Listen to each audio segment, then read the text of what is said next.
Hello friends, welcome to மாங்கனி சிறகுகள். இன்னைக்கு திங்கட்கிழமை காலையிலேருந்து வீடியோ எடுக்க ஸ்டார்ட் பண்ணியிருக்கேன். ஸோ காலையில் பிரேக்ஃபாஸ்ட் அண்ட் லன்ச் வந்து சிம்பிளாக லெமன் ரைஸோடு முடிச்சாச்சு. பசங்களுக்கு லெமன் ரைஸ் கட்டி கொடுத்துட்டு கூடவே வந்து முட்டை ஆம்லெட்டும் வச்சு விட்டேன். ஸ்நாக்ஸுக்கு வந்து வாட்டர்மெலன் வச்சு விட்டுருந்தேன். ஸோ அதுக்கப்புறமா என்னோட மத்தியான வேலைகளை ஸ்டார்ட் பண்ணலாம் அப்படின்னு ஃபஸ்ட்டு வீடெல்லாம் க்ளீன் பண்ணிவிட்டு, வீட்டில் வந்து கொஞ்சம் ஒரு பாசிட்டிவ் வைப் நம்ம க்ரியேட் பண்ணணும் அப்படின்னா கண்டிப்பாக ஏதாவது ஒரு நறுமணம் இருந்தே இருக்கணும். எனக்கு ரொம்ப பிடிச்சது வந்து இந்த சாம்பிராணி புகை, ஊதுபத்தி இதெல்லாமே வந்து ரொம்ப பிடிக்கும். ஸோ காலையிலையும் சாயந்தரமும் இந்த ஊதுபத்தி, சாம்பிராணி இந்த மாதிரி ஏதாவது வீட்டில் பற்ற வச்சிட்டோம் அப்படின்னா அந்த நாள் ஃபுல்லாகவே நமக்கு வந்து கம கமன்னு வீடு வந்து நல்ல ஒரு ஸ்மெல்லோடு இருக்கும். இன்னைக்கு புத்தா ஸ்டாச்சு கிட்ட வந்து பூவெல்லாம் வச்சுட்டு விளக்கு ஏற்றிட்டு, அந்த விளக்குல வந்து மேலே தண்ணி ஊற்றிட்டு கொஞ்சம் லாவெண்டர் எக்ஸ்ட்ராக்டோ இல்லை ஏதாவது ஜாஸ்மின் எசன்ஸு ஏதாவது ஒன்று சேர்த்தோம் அப்படின்னா அந்த விளக்குல உள்ள ஹீட்டு பட்டு அந்த தண்ணி வந்து நல்லா சூடாகி அதுலேருந்து நமக்கு ஒரு ஸ்மெல் வரும். ஸோ அதனால அந்த விளக்கு பற்ற வச்சு சாம்பிராணி பற்ற வச்சுட்டு வீடு வந்து நல்ல கமகமன்னு அமைதியாக மைல்டாக இருக்குது. ஏன்னா பசங்களும் வந்து ஸ்கூலுக்கு கிளம்பிட்டாங்க, ஹஸ்பண்ட் வந்து வேலை பார்த்துட்டு இருக்காங்க. ஃபஸ்ட்டு இன்னைக்கு என்ன சமைக்கலாம் அப்படின்னு யோசிக்கும் போது நேற்று சித்தி வீட்டில் இருந்து கொஞ்சம் முருங்கைக்கீரை பறிச்சுட்டு வந்திருந்தேன். ஸோ அதை நேற்று நைட்டே உருவி ஃப்ரிட்ஜுக்குள்ளே வச்சுருக்கேன். அதனால முருங்கைக்கீரை பொரியல் வந்து மெனுவில் இருந்துச்சு. ஸோ அதுக்கு முன்னாடி கொஞ்சம் ஏதாவது வாட்டர்மெலன் பசங்களுக்கு வச்சு விட்டு மிச்சம் இருந்துச்சு. ஸோ அதை ஃபஸ்ட்டு காலி பண்ணிடுவோம் அப்படின்னா ஹஸ்பண்ட் கொஞ்சம், நான் கொஞ்சம் சாப்பிட்டு அதுக்கப்புறமா வந்து கிச்சன் வேலைகள் எல்லாமே ஸ்டார்ட் பண்ணுறதுக்கு ஆரம்பித்தேன். ஸோ இந்த மாதிரி சுவாரஸ்யமாக நம்ம மட்டும் சிங்கிளாக இருந்து வேலை பார்க்கும்போது அப்போ வந்து நமக்கு ஒரு மாதிரி போர் அடிக்கிற மாதிரி இருக்கும். வேலை பார்ப்போம், ஆனாலுமே ஒரு மாதிரி மைண்டுக்கு இருக்கும். அப்போ நான் என்ன பண்ணுவேன்னா பெரும்பாலும் வந்து தான் கேட்பேன். அதுக்கப்புறம் ஏஆர் ரஹ்மான் ஹிட்ஸு இல்லைன்னா மைல்டாக ஏதாவது ஒரு மியூசிக்கு. அது போக அதுலேயுமே ஒரு மாதிரி ஆயிடுச்சு அப்படின்னா நான் நிறைய கேட்குறது வந்து மோட்டிவேஷனல் ஸ்பீச் வந்து நிறையா கேட்பேன். சம்டைம்ஸ் தமிழில் கேட்பேன், சம்டைம்ஸ் வந்து இங்கிலீஷில் கேட்பேன். ஏன்னா இங்கிலீஷ் நாலேஜ் கொஞ்சம் வளர்த்துக்கணும், கம்யூனிகேஷன் ஸ்கில்ஸ் வந்து கொஞ்சம் வளர்த்துக்கணும் அப்படின்றதுனால. இங்கிலீஷ் வந்து கொஞ்சம் ஸ்பீடாக பேசுவாங்கள்ல, அது வந்து அவ்வளோவா புரியாது. ஸோ நம்மளை மாதிரி கொஞ்சம் மீடியமாக இங்கிலீஷ் பேசுகிற அவங்களோட ஸ்பீச் வந்து ரொம்ப பிடிக்கும். ஸோ கொஞ்சம் கேட்டுக்கிட்டே வேலை பார்த்தோம் அப்படின்னா நம்ம நாலேஜையும் வளர்த்துக்கலாம், கொஞ்சம் மைண்டும் ரிலாக்ஸாக இருக்கும். அது வந்து ஹஸ்பண்ட் ஆஃபீஸ்க்கு போயிட்டாங்க அப்படின்னா தான் அந்த மாதிரி என்னால் வேலை பண்ண முடியும். ஸோ அவங்க வீட்டில் இருந்தாங்க அப்படின்னா ஆனால் அவங்க ஒர்க் பண்ணிகிட்டு இருப்பாங்க, அந்த டைமில் நம்ம பாட்டெல்லாம் கேட்க முடியாது. ஸோ அதனால அமைதியாகவே வேலை போயிடும். இன்னைக்கு லஞ்சுக்கு வந்து பாவக்காய் இருந்தது. ஸோ அது வாங்கி ஒரு 2-3 நாள் ஆச்சு. இனிமேல் அதை வச்சோம் அப்படின்னா பழுத்து வேஸ்ட்டாக போயிடும். அதனால பாவக்காய் வந்து புளிக்குழம்பு வைக்கலான்னு. ஹஸ்பண்டுக்கு வந்து குழம்பா வச்சாதான் பிடிக்கும். இந்த ஃப்ரைலாம் பண்ணோன்னா அவ்வளோவா அவங்களுக்கு இஷ்டம் இருக்காது. ஏன்னா எங்கள் மாமியார் வந்து சூப்பராக பாவக்காய் குழம்பு வைப்பாங்க. என்னதான் நான் வச்சாலும் அந்த டேஸ்ட் வந்து எனக்கு வரவே வராது. அவங்களுக்கு வந்து அந்த குழம்பு சாப்பிட்டு ரொம்ப பிடிச்சதுனால அவங்க அந்த பொரியல்லாம் பண்ணால் அவ்வளோவா விரும்பி சாப்பிட மாட்டாங்க. குழம்பே பண்ணிடு எங்கள் அம்மா வைக்கிற மாதிரி அப்படின்னு சொல்லுவாங்க. ஸோ அதனால இன்றைக்கி நான் வந்து அந்த பாவக்காயை புளிக்குழம்பு மாதிரி வைக்கலாம், கொஞ்சம் தேங்காய் அரைச்சி ஊற்றி அப்படின்னு. அதுவும் அது கூட வந்து நேற்றுக்கு சித்தி வீட்டிலேருந்து முருங்கைக்கீரையெல்லாம் பிடுங்கிட்டு வந்திருந்தேன். ஸோ அதை நைட்டே வந்து உருவி வச்சாச்சு. இல்லைன்னா அது ஒரு மாதிரி கீழே ஆம்பி கொட்டிடும் அந்த இதெல்லாம், அப்புறம் ரொம்ப கஷ்டமாயிரும் அதெல்லாம் எடுத்து வைக்கிறதுக்கு. அதனால் அதையும் உருவி வச்சுருந்தேன். அதை வந்து 2-3 நாள் ஃப்ரிட்ஜில் ஸ்டோர் பண்ணலாம், ஆனால் அந்த டேஸ்ட் வந்து இருக்காது, ஒரு மாதிரி கொலை வீசுகிற மாதிரி ஸ்மெல் வந்துடும். அதனால அதுலேயும் வந்து பொரியல் பண்ணிடலாம் அப்படின்னு கொஞ்சம் நிறையாவே சித்தி வந்து ஒடிச்சு கொடுத்துடுவாங்க. எப்போதுமே அத்தை மாமா கொடுப்பேன், அதனால நாங்கள் 2 பேரும் எடுத்துக்கணும் அப்படின்னா நிறைய கொடுத்து விட்ருவாங்க ஒடிச்சு. ஒரு வாதையே சொல்லப்போனால் எங்களுக்கு ஒடிச்சு கொடுத்து விட்ருவாங்க. அதனால அதில் பாதியை வந்து முருங்கைக்கீரை இட்லி பொடி பண்ணலாம் அப்படின்னு. வீட்டில் பசங்க வந்து இட்லி பொடி ரொம்ப பிடிக்கும். அதனால அதில் வந்து முருங்கைக்கீரை போட்டு இட்லி பொடியாக பண்ணிடலான்னு பாதி வந்து எடுத்து வச்சுருக்கேன். பாதி வந்து பொரியல் பண்ணலாம் அப்படின்ட்டு அதுவும் எடுத்து வச்சுருக்கேன். ஸோ பாவக்காயை ஃபஸ்ட்டு வந்து நம்ம ஸ்லைஸாக கட் பண்ணிவிட்டு கொஞ்சம் போல் நல்லெண்ணெய் ஊற்றி வெறும் கடாயில் போட்டு நல்லா வதக்கி எடுத்துக்கணும். மேக்சிமம் அந்த பாவக்காயில் உள்ள கசப்பு போகிறதுக்கு என்னென்ன வேலையெல்லாம் பண்ணணுமோ அதெல்லாம் பண்ணோன்னா தான் கொஞ்சம் பசங்களும் விரும்பி சாப்பிடுவாங்க, நமக்குமே கொஞ்சம் இறங்கும். சின்ன பிள்ளைகளெல்லாம் இந்த பாவக்காய் குழம்பு, அப்புறம் குறிஞ்சாக்கீரை, அப்புறம் இன்னும் 2-3 கொஞ்சம் துவையல் மாதிரிலாம் வரும், கொஞ்சம் கசப்பு தன்மை இருக்க மாதிரி இருக்கும். ஸோ அதெல்லாமே நமக்கு பார்த்து பார்த்து நம்ம அம்மா அப்பா வந்து நமக்காக செஞ்சு கொடுப்பாங்க. ஸோ அந்த டைமில் வந்து நம்ம சாப்பிட மாட்டோம். ரொம்ப சண்டை போட்டையோ பாவக்காய் குழம்பா அது ஏதோ சாப்பிடக்கூடாததை நமக்கு கொடுக்குற மாதிரி வந்து வீட்டில் ட்ரீட் பண்ணுறது. அதே இது நம்ம பேரண்ட்ஸாக வந்த பிறகு நம்ம குழந்தைங்களுக்கு நம்ம அதை கொடுக்கும்போது நம்ம பசங்க திருப்பி ரிவெஞ்ச் வந்து நம்மளுக்கே அடிப்பாங்க. ஐயோ பாவக்காய் குழம்பா நாங்கள் சாப்பிட மாட்டோம் பண்ண மாட்டோம். ஸோ நம்ம சின்ன வயசில் எது எதெல்லாம் நமக்கு பிடிக்காத வேண்டாம்னு ஒதுக்கணுமோ அது எல்லாத்தையுமே நம்ம ஒரு லெவலுக்கு மேலே, அதுவும் நம்ம பேரண்ட்டாக வந்த பிறகு பார்த்து பார்த்து தேடி தேடி அதை செஞ்சு கொடுக்குற நிலைமைக்கு நம்ம இப்போ வந்துட்டோம். முருங்கைக்கீரை பொரியல் வந்து ஆல்ரெடி நம்ம சேனலில் நான் ஒரு 2 இயர்ஸ் பிஃபோரே வந்து போஸ்ட் பண்ணியிருக்கேன். ஸோ நல்ல வியூஸ் நிறையா போயிருக்கு. ஸோ அதை நீங்கள் வந்து கிளிக் பண்ணி பாருங்கள். நார்மலாக நம்ம எப்போதும் செய்கிற மாதிரி செஞ்சுட்டு நாங்கள் பெரும்பாலும் தேங்காய் துருவல் தான் போடுவோம் முருங்கைக்கீரைக்கு. ஆனால் என் ஃப்ரெண்ட்ஸ் நிறைய பேர் இங்கேயுமே கர்நாடகாலையுமே என் ஃப்ரெண்ட்ஸ் வந்து சொல்லியிருக்கிறாங்க. அவங்கெல்லாம் வந்து முருங்கைக்கீரையெல்லாம் வந்து குழம்பு தான் பண்ணுவாங்களாம். பெரும்பாலும் அவங்க வந்து பொரியல் பண்ணுறது கிடையாது. ஒருவேளை இந்த பொரியல் எல்லாம் பண்ணாங்கன்னா அதில் வந்து நிலக்கடலையை வறுத்துட்டு பொடி பண்ணிட்டு போடுவோம் அப்படின்னு சொன்னாங்க.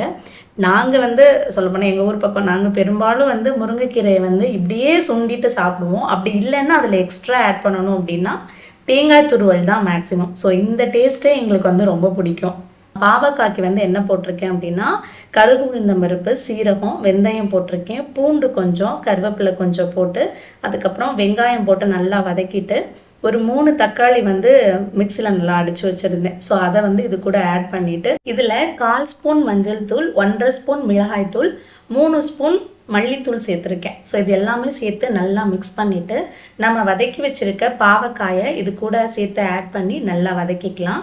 ஸோ ஏற்கனவே நம்ம பாவக்காய் வதக்கிட்டோம் அப்படின்றதுனால அதில் உள்ள கசப்புத்தன்மை கொஞ்சம் குறைஞ்சிருக்கும். இப்போ இது கூட கொஞ்சமாக உப்பு சேர்த்து இந்த மசாலா கூட சேர்த்து நல்லா வதக்கி விட்டுக்கலாம். ஒரு மூடி போட்டுடலாம், அது நல்லா வதங்கட்டும்.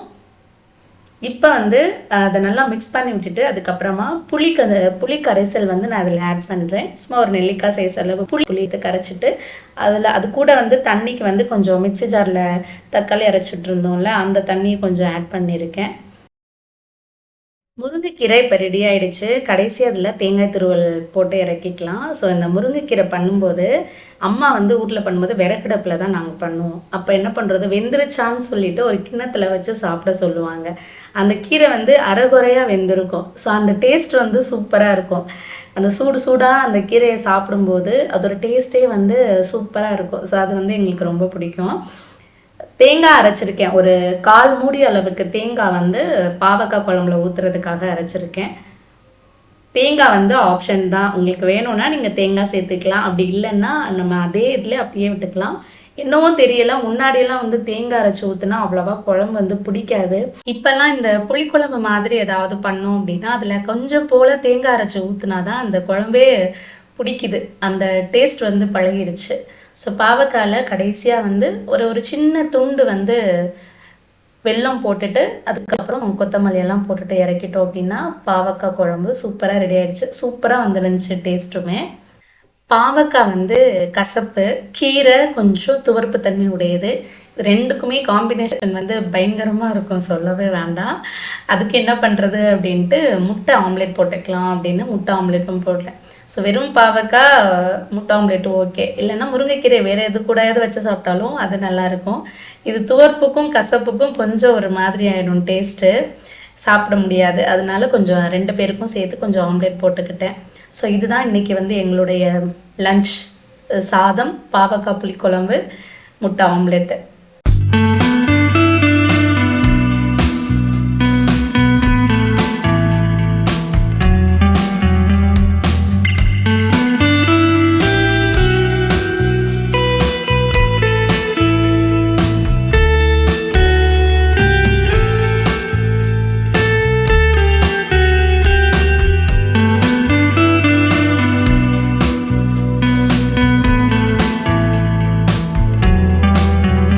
சாப்பிட்டு கொஞ்ச நேரம் ஃப்ரீயாக ரிலாக்ஸ் பண்ணிவிட்டு மாடிக்கு வந்துட்டேன்.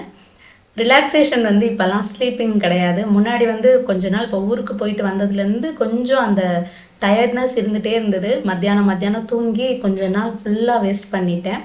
ஸோ அதுக்கப்புறம் இனிமேல் வந்து மத்தியானம் தூங்கவே கூடாது, எதுனா ஒன்று வேலை பண்ணிக்கிட்டே இருக்கணும் அப்படின்னு. ஸோ அந்த டைமை வந்து தூக்கத்தை அவாய்ட் பண்ணுறதுக்காகவே ஏதாவது ஒன்று வேலை வந்து ஸ்டார்ட் பண்ணிடுவேன். ஸோ மெயினாக நமக்கு தூக்கம் வர்ற மாதிரி இருக்குது அப்படின்னா அந்த டைமில் வந்து குளிக்க போயிடணும். ஸோ தூக்கம் வர்ற மாதிரி இருக்கிற டைமில் குளிக்க போயிட்டோம் அப்படின்னா மேக்ஸிமம் தூக்கத்தை வந்து அவாய்ட் பண்ணலாம். நான் அப்படி தான் பண்ணுவேன். ஒரு சில நாள் வந்து காலையிலே குளிச்சிட்டோம் ஆனால் மத்தியானத்துக்கும் தூக்கம் வருது அப்படின்னா என்ன பண்ணுறது அப்படின்னா ரொம்ப கஷ்டம் அது.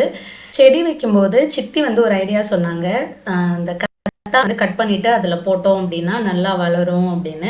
ஸோ நம்ம வீட்டில் வந்து கத்தாழைக்கு பஞ்சமே கிடையாது. நிறைய ஒரு 2-3 பாட்டில் நிறைய வளர்ந்து கிடக்கு.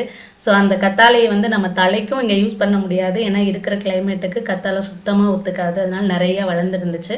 ஸோ சும்மா ஒரு 2 பீஸ் மட்டும் கட் பண்ணிட்டு வந்து சரி ஃபஸ்ட்டு வச்சு பார்ப்போம் ஒரு 2 பாட்டில் எப்படி வளருதுன்ட்டு கட் பண்ணிட்டு வந்தேன். மண் வந்து ஏற்கனவே நாங்கள் எடுத்துகிட்டு வந்து வச்சுருந்தது. எப்போயாவது கிடைக்கும்போது எடுத்துகிட்டு வந்து வச்சுருப்போம் ஸ்டோர் பண்ணி. ஸோ மாடியில் இருந்துச்சு. அது மேலேருந்து கீழே எடுத்துகிட்டு வர முடியல. மேலேருந்து சாக்கை கீழே தள்ளி விட்டுட்டேன். ஒரே சவுண்டு. கீழேருந்து ஹஸ்பண்ட் ஓடி வந்துட்டாங்க. இன்னும் ஒரே சவுண்டாக கேட்டுச்சே அப்படின்ட்டு. அவ்வளோ பெரிய சாக்கு மேலேருந்து தள்ளி விட்டியா அப்படின்ட்டு கொஞ்சம் ஸ்டோரியெல்லாம் நடந்து முடிஞ்சிச்சு. அதுக்கப்புறமா வந்து செடி எல்லாமே வைக்கிறதுக்கு ஸ்டார்ட் பண்ணிட்டேன். 3 பாட் வந்து வாங்கிட்டு வந்திருந்தேன். இந்த செடிகளுக்கு வந்து பாட் வாங்கிட்டு வந்து வைக்கிறதா ரொம்ப கஷ்டம். பிளாஸ்டிக் பாட் வாங்கினோம் அப்படின்னா கொஞ்ச நாளில் வந்து இத்து போயிடுது ஒரு மாதிரி. ஸோ அந்த சிமெண்ட் பாட்டுமே கொஞ்ச நாளில் தெரிச்சு போயிடுது. ஆனாலும் இந்த வாட்டி வந்து பிளாஸ்டிக் பாட்டு தான் வாங்கிட்டு வந்தேன். ஏன்னா இன்டோர் பிளான்ஸ் தான் உள்ளே தான் வைக்கிறதா இருக்கேன். அதனால அது போக எக்ஸ்ட்ரா வந்து இந்த பெயிண்ட் பாக்ஸு, வேறு ஏதாவது பழைய பக்கெட்டு இந்த மாதிரி இருந்துச்சுன்னா அதுலேயும் நம்ம ஸ்டோர் பண்ணி வைக்கிறது. ஸோ அது எல்லாமே வந்து இதில் வச்சுருந்தது அந்த பெயிண்ட் டப்பாவில். ஸோ அது எல்லாமே இப்போ எடுத்து தூக்கி போட்டுறணும். ஏன்னா அது ரொம்ப வேஸ்ட் ஆகிடுச்சு, உடஞ்சி வந்துருச்சு. நிறைய பேர் வந்து நம்ம வீட்டில் பாட்டு வச்சுருக்கோம் அப்படின்னா நம்ம வீட்டில் யூஸ் பண்ணுற அந்த வேஸ்ட் எல்லாமே வந்து பாட்டில் போட்டு வைப்போம். வெங்காயத்தோல், பூண்டு தோல், காஃபி பவுடரு, டீ தூள் இதெல்லாமே போட்டு வைப்போம். ஸோ நானும் கொஞ்ச நாள் அப்படிலாம் போட்டேன். ஸோ ஹஸ்பண்ட் வந்து பார்த்து இனிமேல் பாட்டில் இந்த ஐட்டம்லாம் நீ எதுவுமே போடக்கூடாது, அது என்ன குப்பை தொட்டியா உனக்கு, பாட்டை பார்க்குறதுக்கு கொஞ்சம் அழகாக வை அப்படின்னு சொல்லிட்டாங்க. முட்டை கூடு அது இதுன்னு போட்டு வச்சுருக்க, பாட் பார்க்குறதுக்கு நல்லாவா இருக்கு, நீ அதெல்லாம் எதுவுமே போட வேணாம், அதெல்லாம் எதுவும் போடாமல் நார்மலாகவே இந்த செடியெல்லாம் நல்லா வளரும், அதனால இதெல்லாம் எதுவும் போடாதுன்னு ஸ்ட்ரிக்டாக வேற சொல்லிட்டாங்க. அதனால இப்போ எதுவுமே போடுறது கிடையாது. பாவம் அதுவே அந்த நார்மல் தண்ணியிலே வளர்ந்துட்டு இருக்கு. வேற ஏதாவது ஆப்ஷன் செடி வளர்றதுக்கு உங்களுக்கு ஏதாவது தெரிஞ்ச ஐடியா சொல்லுங்க. இது போக நான் வந்து இந்த கழனி தண்ணி, அரிசி களைஞ்ச தண்ணி, சோறு வடித்த தண்ணி, பழைய மாவு இதெல்லாமே கொஞ்சம் மிக்ஸ் பண்ணி ஊற்றுவேன். ஸோ பழைய மாவு ஒரு தடவை ஊருக்கு போகும்போது கொஞ்சம் அர்ஜென்ட்டில் கொஞ்சம் திக்காக கரைச்சி ஊற்றிட்டு போயிட்டேன். ஸோ இங்கே குழந்தை தான் வந்து தண்ணி ஊற்றினார் செடிக்கெல்லாம்.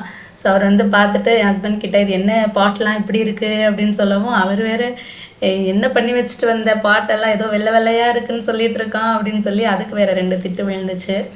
அதனால் இப்போ அதுவும் ஊற்றக்கூடாது, மாவும் ஊற்றக்கூடாது கரைச்சி அப்படின்னு சொல்லிட்டாங்க.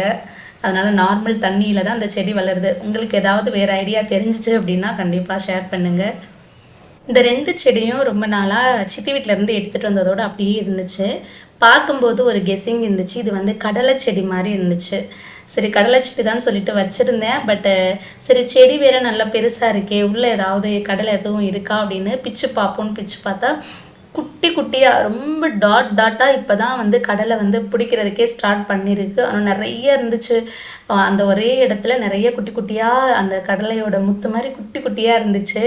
நான் பிச்சுட்டேன். பிச்ச பிறகு ஐயோ பிச்சிட்டோமே அப்படின்னு ஃபீல் ஆச்சு. அதோட அந்த பாட் வந்து ரொம்ப சின்னம், அதுக்குள்ளே வந்து அந்த கடலெல்லாம் முளைக்கிறது வந்து ரொம்ப கஷ்டம். ஸோ அதனால் அந்த செடியை பிச்சு போட்டுட்டு அதில் வேறு ஏதோ செடி வச்சு இப்போ பாட் எல்லாமே ஆர்கனைஸ் பண்ணிட்டேன். ஸோ அங்கங்கே வச்சு இருந்த குப்பை எக்ஸ்ட்ரா அதில் களையெல்லாம் முளைச்சிருக்கும்ல, ஸோ அதை எல்லாமே பிடுங்கி விட்டு இப்போ கொஞ்சம் நீட்டாக ஆர்கனைஸ் பண்ணி வச்சுருக்கேன். கையோட வந்து அந்த இடத்த எதுவும் செம்மண் அப்படின்றதுனால டைல்ஸில் ஃபுல்லாக சிகப்பு கலரில் ஒட்டிட்டு இருந்துச்சு. அப்புறமா அதை ஃபுல்லாக க்ளீன் பண்ணிவிட்டு ஒரே வாக்கில் வந்து கொஞ்சம் தண்ணியெல்லாம் ஊற்றி கழுவி விட்டுறலாம் அப்படின்னு கையோடு இந்த வேலையும் முடிச்சிட்ருக்கேன். ஸோ பிளான்ட் ஆர்கனைசேஷன் பண்ணணும்னு கொஞ்ச நாள் பிளான் பண்ணிகிட்டே இருந்தேன். ஏன்னா கொஞ்ச நாள் கவனிக்கவே இல்லை இந்த எந்த செடியுமே ஊருக்கு போனதுலேருந்து வந்ததுலேருந்து.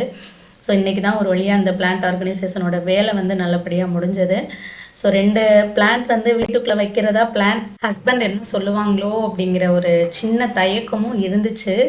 பரவாயில்ல, ஃபஸ்ட்டு கொண்டு வந்து வைப்போம், அப்புறம் என்ன சொல்கிறாங்கன்னு அதுக்கப்புறம் பார்த்துக்கலாம் அப்படின்ட்டு இந்த 2 இடத்துலையும் இந்த 2 பிளான்ட்டும் எடுத்துகிட்டு வந்து வச்சேன். ஸோ அவங்க பார்த்துட்டு ஒன்றும் சொல்லலை, இது வெளியிலே வைக்கலாமே அப்படின்னாங்க. கொஞ்ச நாளைக்கு இது இங்கே இருக்கட்டும், வீட்டுக்குள்ளே அட்ஜஸ்ட் ஆச்சு அப்படின்னா ஓகே, அப்படி இல்லைன்னா வெளியிலே வைக்கலாம் அப்படின்னு சொல்லியிருக்கேன். கையோட மாடிக்கு வந்து மாடியையும் வந்து கழுவி விட்டாச்சு. செடிங்கள்லாம் இப்போ அங்கங்கே ஒவ்வொரு இடத்துலையும் வைக்கவும் அழகாக இருக்குது பார்க்குறதுக்கு. கொஞ்சம் மாடியும் எனக்கு இப்போ ரொம்ப பிடிச்சிருக்கு. வீட்டில் வந்து கொஞ்சம் அந்த பச்சையாக எங்கேயாவது இருந்தால் மட்டும்தான் அந்த வீடு வந்து அழகாகும். அதுவும் ஆர்டிஃபிஷியல் விட நேச்சுரலாக இருந்துச்சு அப்படின்னா அது ரொம்பவே அழகாக இருக்கும் பார்க்குறதுக்கு. சொல்லப்போனால் எங்கள் ஊரில் வந்து அம்மா வீட்டில் நல்ல பெரிய இடம், பெரிய தோட்டம்லாம் இருந்துச்சு. அப்போல்லாம் வந்து செடி வைக்கணும், தண்ணி ஊற்றணும் அப்படிங்கிற ஒரு ஆர்வம்லாம் இல்லை. ஆனால் ரொம்ப சின்ன பிள்ளையா இருக்கும்போது எங்கள் அப்பா இருக்கும்போது வந்து நிறைய நாங்கள் தோட்டத்தில் வந்து அவரைக்கொடி, மாங்கன்று, கொய்யாக்கன்று, எலுமிச்சங்கன்று, பீன்ஸு இந்த மாதிரிலாம் நிறைய போட்டு நாங்கள் வளர்த்துருக்கோம். அப்போ வந்து தோட்டத்தோட அருமை தெரியலை. இப்போ தனியாக ஒரு வீட்டுக்குள்ளே இருக்கும்போது, 4 சுவத்துக்குள்ளே இருக்கும்போது இப்போ தான் வந்து அந்த க்ரீனரியாக இருக்கணும், வீடு கொஞ்சம் இயற்கையாக இருக்கணும் அப்படிங்கிற ஒரு ஆசை வருது. இருக்கும்போது அதோட அருமை தெரியலை. இப்போ வந்து நமக்கு பிளேஸ் இல்லை, ஆனால் இப்போ தான் வந்து தோட்டம்லாம் வைக்கணும்னு ஆசை இருக்குது. அன்னைக்கு நைட்டுக்கு டின்னருக்கு வந்து பசங்க வந்து மினி இட்லியை வந்து பொடி இட்லி மாதிரி பண்ணித்தர சொல்லியிருந்தாங்க. ஸோ எங்களுக்கு வந்து நார்மலாக இட்லி வச்சு சாம்பார் வச்சுட்டேன். பசங்களுக்கு மட்டும் கொஞ்சம் போல் இட்லி பொடி ரெடி பண்ணலாம் அப்படின்ட்டு அந்த முருங்கைக்கீரையில் இட்லி பொடி பண்ணிகிட்ருக்கேன். ஆல்ரெடி நம்ம சேனலில் இதை போஸ்ட் பண்ணியிருக்கேன், வேணும்னா செக் பண்ணி பாருங்கள். இப்படி தான் என்னோட மண்டே ரூட்டீன் விளாக் வந்து போச்சு. இந்த விளாக் உங்களுக்கு பிடிச்சிருக்கும்னு நினைக்கிறேன். விளாக் பிடிச்சிருந்தா சேனலை லைக் பண்ணி சப்ஸ்கிரைப் பண்ணிடுங்க. இன்னொரு வீடியோவில் சந்திக்கிறேன். அது வரைக்கும் நன்றி.